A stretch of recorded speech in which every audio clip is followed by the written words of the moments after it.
आशा की किरण। ભગવાનના ભક્તો, તમને બધાને કહું છું, થોડાક કથા વાર્તાના અંગવાળા થાય છે. ભલે તમે ગમે તે ફિલ્ડમાં હોવ, ભૂલશો નહીં. તમે એન્જિનિયર હોવ, તમે ડોક્ટર હોવ, તમે બિલ્ડર હોવ, કે તમે ખેતી કરતા હોવ, એવું નથી કે અડધો કલાક ન મળે, પણ આપણે સમય કાઢતા નથી. ટીવીના ડબલા આગળ બેસી જાય છે, કલાકો કાઢી, મોબાઈલમાં કલાકો કાઢી નાખે માણસ. પણ કથા વાર્તામાં જીવાત્મા જોડાતો નથી.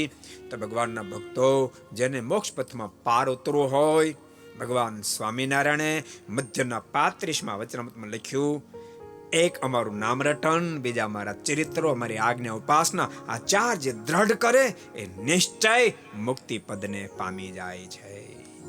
પ્રથમના 3જા વચનામૃતમાં લખ્યું કે કદા અખંડ મારી મૂર્તિ દેખાતી હોય તેમ છતાંય પણ અમે જે ચરિત્રો કર્યા, આ અવતારે કર્યા કે આગલા અવતારે કર્યા, જે સ્થાનમાં જે ચરિત્રો કર્યા એને યાદ કરી રાખવા. અંતકાળે કદાચ અમારી મૂર્તિ ભૂલાઈ જાય તો એને અવલંબને કરી અમારી મૂર્તિ યાદ આવી જાય. અમારા સંતોને, અમારા પાર્ષદોને, બ્રહ્મચારીઓને, ગ્રસ્ત ભક્તોને સમય ઉત્સવને યાદ રાખી મૂકવા, કે જેને કારણે છેલ્લે એ જો યાદ આવશે તેનો અવલંબન કરી ભગવાન યાદ આવશે, જીવાત્મા ભાવસાગરની અંદર પાર ઉતરશે. મહારાજ કેટલા માટે મોટા જન્માષ્ટમી, એકાદશી વગેરે મોટા ઉત્સવ કરાવીશ. ઉત્સવનો હેતુ એવો જ છે.